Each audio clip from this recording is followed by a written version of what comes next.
are grievous matters of national importance to be reduced to love matters. Ukiachwa, achika. Achika. It is indeed unfair to keep dragging the good lady, my sister, Marianne, into these matters.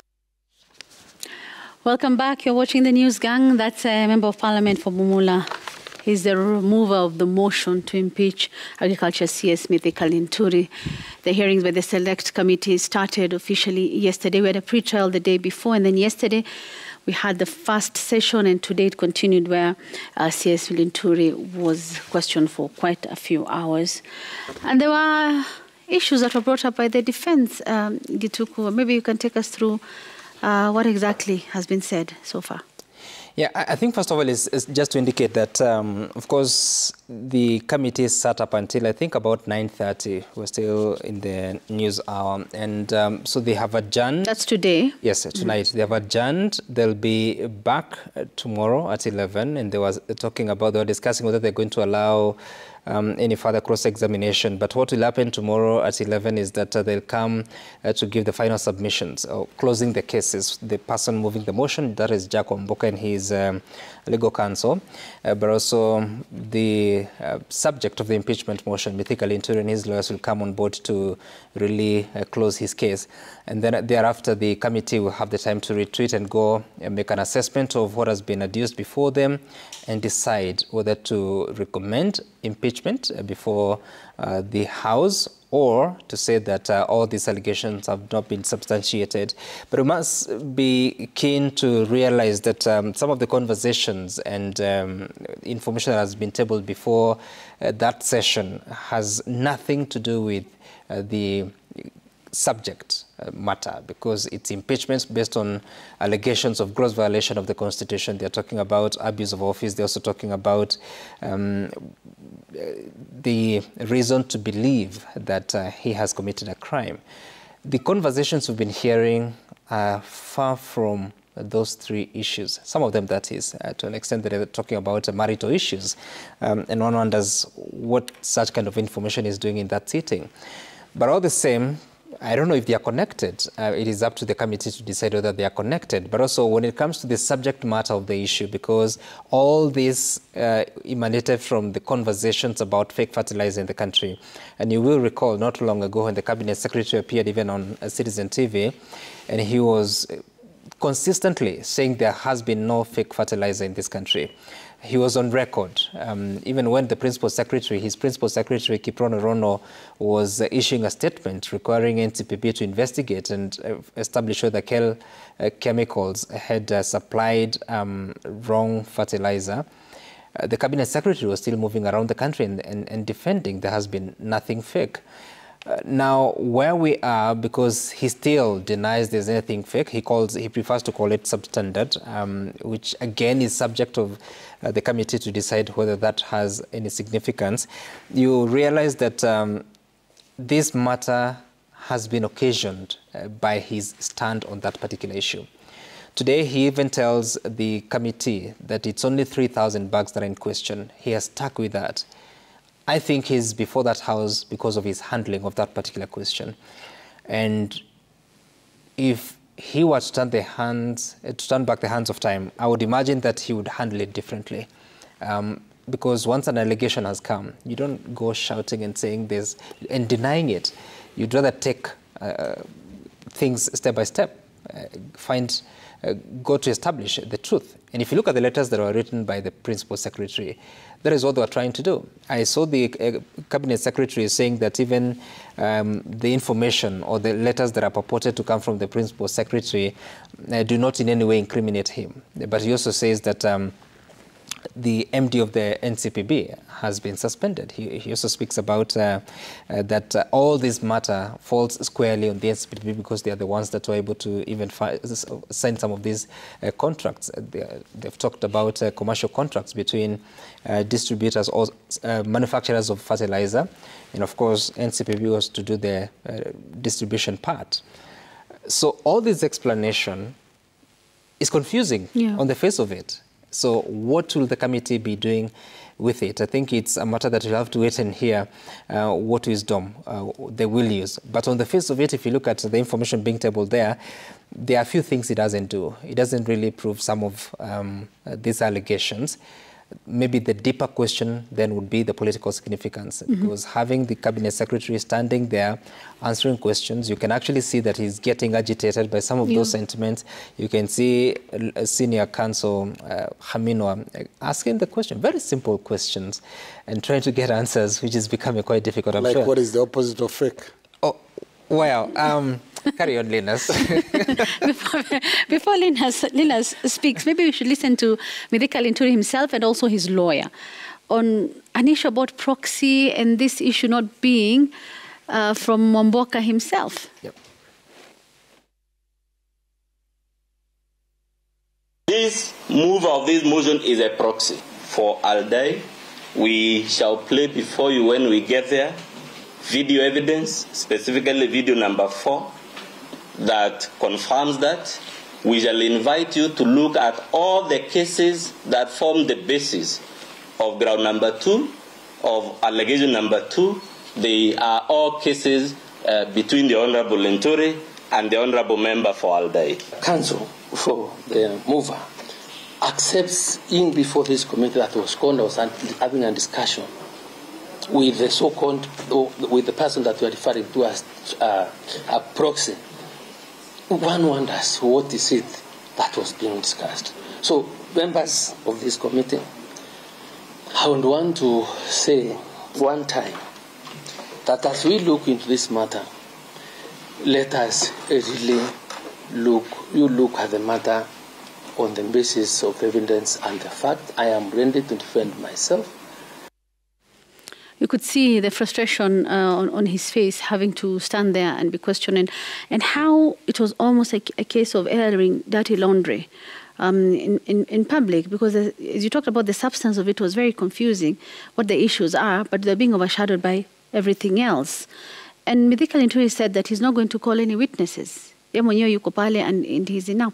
So there's all this, everything else that's going on, Linus, other than what exactly the issues should be, which is fake fertilizer.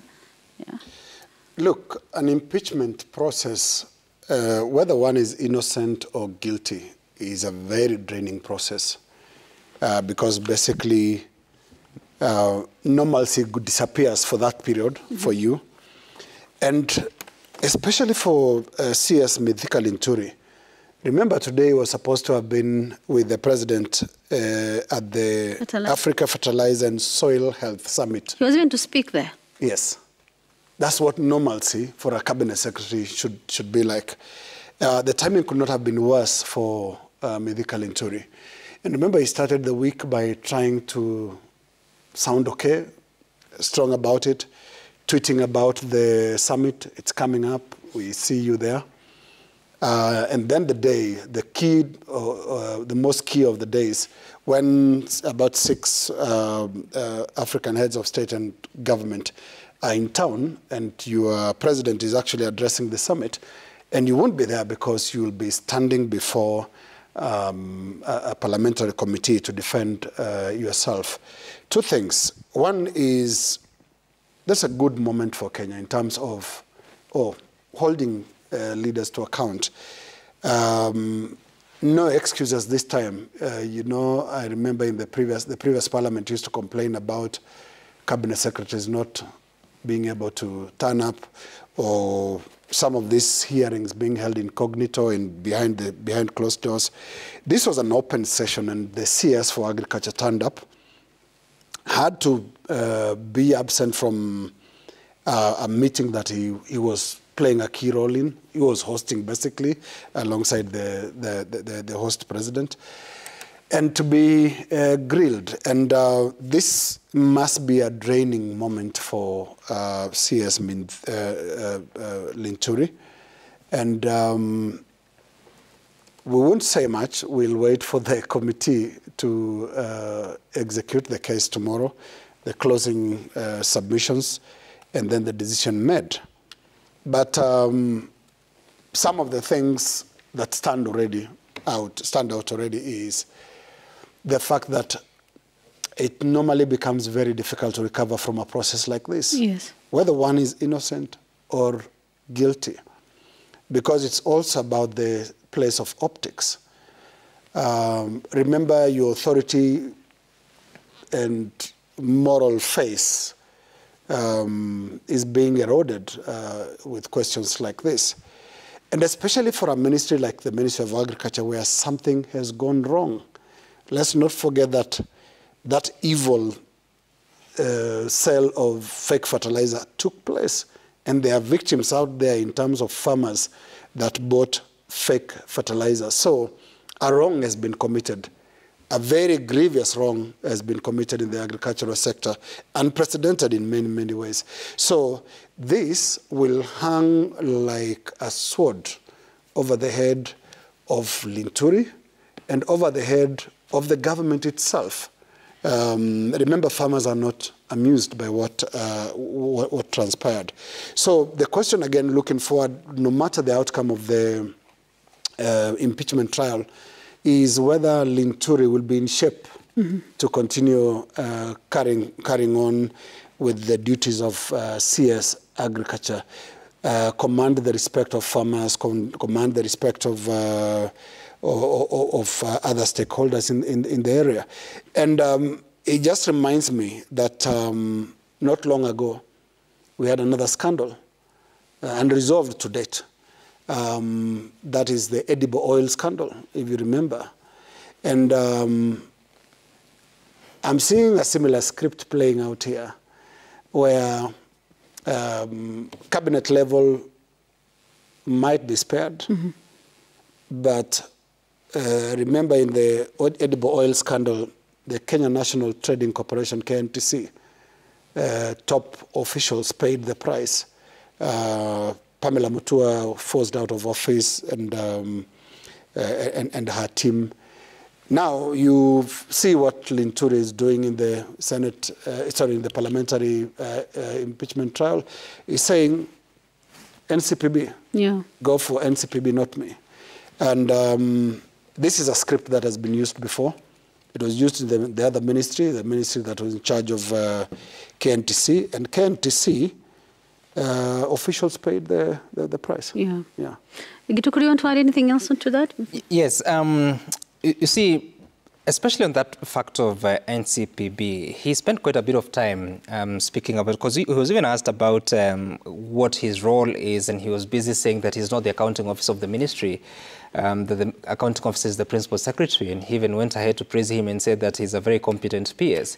But then again said that he also doesn't take charge of NCPB or the work of the NCPB. He was saying that that is the work of the Control of Budget, the Auditor General, and the accounting officer of NCPB, which is obviously not factual, because the Control of Budget does not deal with the accounts of the NCPB. The Auditor General may audit the books of accounts of NCPB, but not the Control of Budget, because the Control of Budget is only involved in the expenditure and implementation of budgets by the county government and the national government institutions. But for state agencies, for instance, NCPB, which is under the Ministry of Agriculture, directly reports to the department. The departments under the Ministry of Agriculture. Gituku, I think maybe we can listen to the bite right. on NCPB, and then you can continue. I want to agree. National Cereals and Produce Board is a saga within my ministry. It is what?